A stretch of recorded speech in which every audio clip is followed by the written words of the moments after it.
Hello everyone, welcome to another episode of TCG Talk, back today with another video. And in today's video, I wanted to go over some updates to my current Katsu list.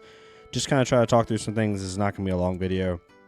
It's more just an update video, if anything, and kind of give you my thoughts on how the deck has gone and how I think, just these minor improvements might help in this meta game that we have currently. We also had a Katsu win, Vietnam Nationals, so I'll be doing a video on that as well as like a Nationals recap on Monday or Tuesday, so be on the lookout for that. So, one, I put in a matchup guide here. Win rates and like how people are doing in certain decks. It's so hard with public lists. You have such a spectrum of players, from brand new players trying out this list because you just found it on YouTube, to like somewhat seasoned players. Maybe you're trying to switch to Katsu or try Katsu out, whatever the case may be. It's like, I'm not worried about this number at all. I always tell people, if you're like a decently prominent YouTuber and you make a deck tech and it has over a 40% win rate, it's doing pretty good. That's like where I look at things. But I've been looking through like pain points of what people are having trouble with, and I've been making adjustments on my own at my local events and stuff like that. So keep in mind, whenever I make a list, my sideboard specifically, and this is like slightly, I guess, selfish, but it's not meant to be, is like I make sideboard choices because I'm giving you the exact list that I'm playing, and a lot of my sideboard choices are based off like my regional area and who I know is good, and like who I know I'm going to face deep into a tournament anywhere on the East Coast, like at a Battle Hardened or a ProQuest or RTN. So if you need to change things up on the sideboard, change it up. I know we have really good Prisms all up and down our area. We also have very good Guardian players, and we always have one or two really good Kano players. So I have to like think about that, but also I try to be like somewhat, reasonable with the sideboard choices. Getting into the changes, what did we take away? What do we bring in, and then I'll talk about what we took away. We brought in the even bigger than that. I think that we need a little bit more power in terms of speed into even some of these gravy decks that are starting to adjust and run more attacks, into some of these Syndra decks that are doing pretty well, into Dash.io, who's doing pretty well, things of that nature. So I ended up adding the even bigger than that's in to try to give us a little bit more consistency, to fix those kind of no-go again hands, and also give us a way to speed the game up when we need to, because it can do a lot of really cool things. Giving things, like Gust Wave of the Second Wind go again, even giving an Errant Flusterfist go again, which is nice because then they don't know what you're going to combo into, and then you can go into your real like Bonds line or something like that. It just helps a lot. What we ended up taking away, I took away one red Flusterfist, one blue Flusterfist.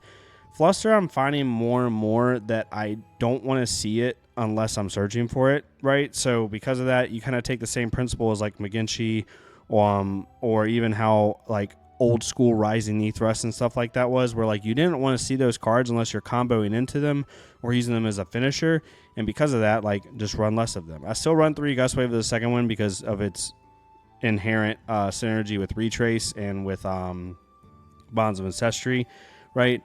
But overall, like, I really think even bigger than that's a good inclusion. So basically I took 3 cards out there and subbed 3 cards in. The sideboard I moved around a little bit too. We still have a pair of 7 poppers in there. I ended up switching to Blanche just because it's a little bit better. In like, the 7 power popper is literally just for Prism. You could put this in the gravy if you wanted to be cute, but you really don't need to.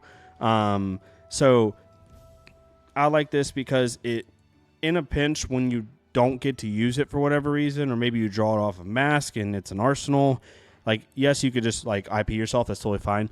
But if you had to use it, like absolutely had to use it offensively, it makes more sense to have Blanche, because at least it can turn off the word yellow, which turns off their go again and their pitch, which is really nice. So that's why I switched that. Flick Flack, still Flick Flack. And then we have a suite of cards in here for like Earth, Invictor, and Kasai.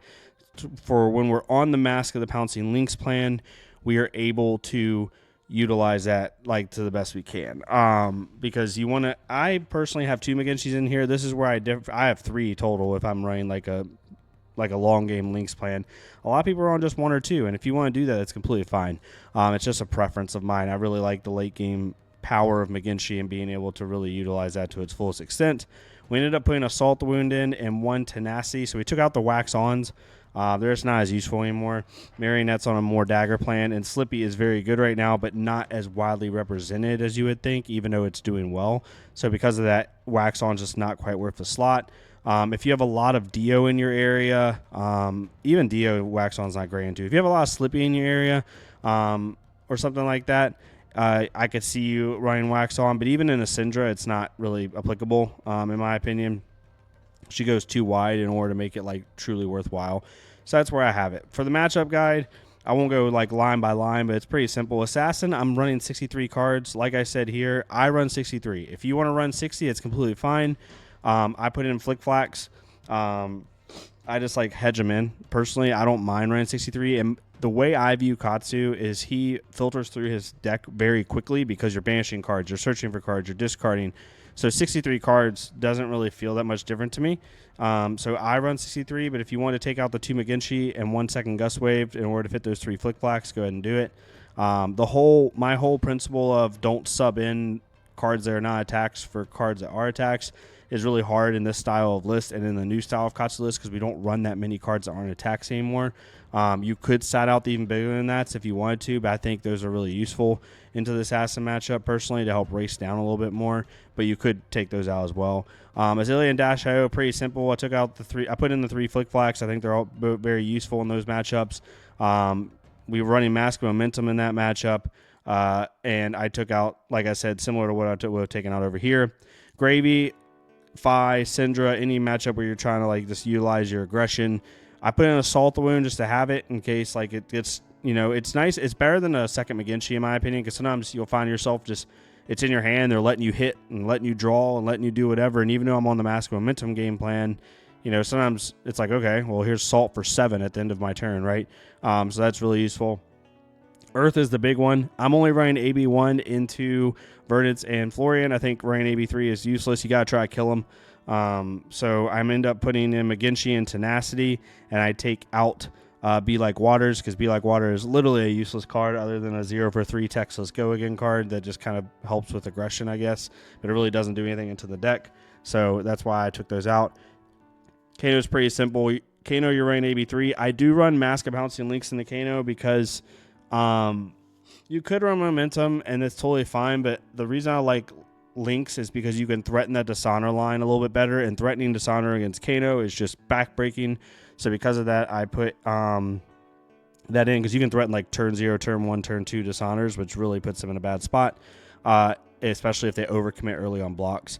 Prism is really good and really easy. In terms of like sideboarding, sorry, not in terms of matchup. It's a very difficult matchup. I take out the 1 yellow Whelming Gust Wave. It doesn't do a whole lot into them. I took out the 2 McGinty releases, and because normally you don't go that long with Prism, and I took out even bigger than that when it comes to their ability to use Footsteps, their ability to utilize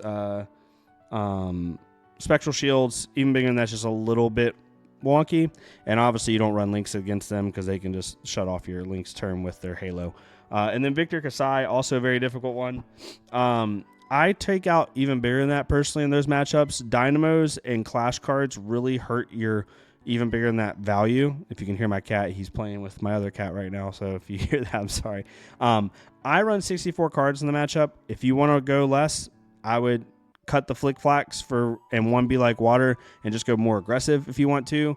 But that's kind of where I'm at with those matchups. So hopefully this helps. Again, just adding a little bit more aggression with even bigger than that. Cleaning up the sideboard a little bit, having a little bit better late game pressure.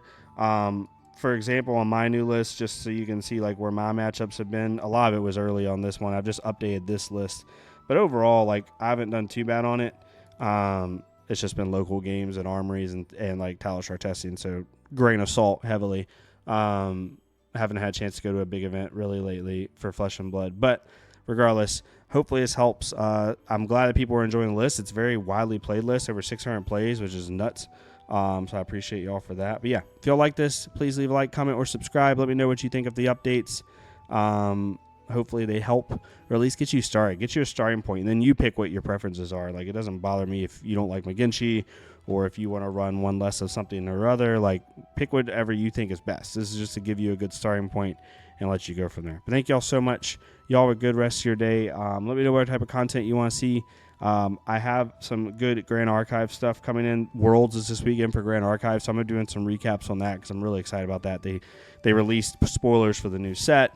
Worlds is happening, all that kind of stuff. And then we'll also talk about week 2 of Nationals and how that went down, some of the notable wins there with Katsu, and some other cool stuff.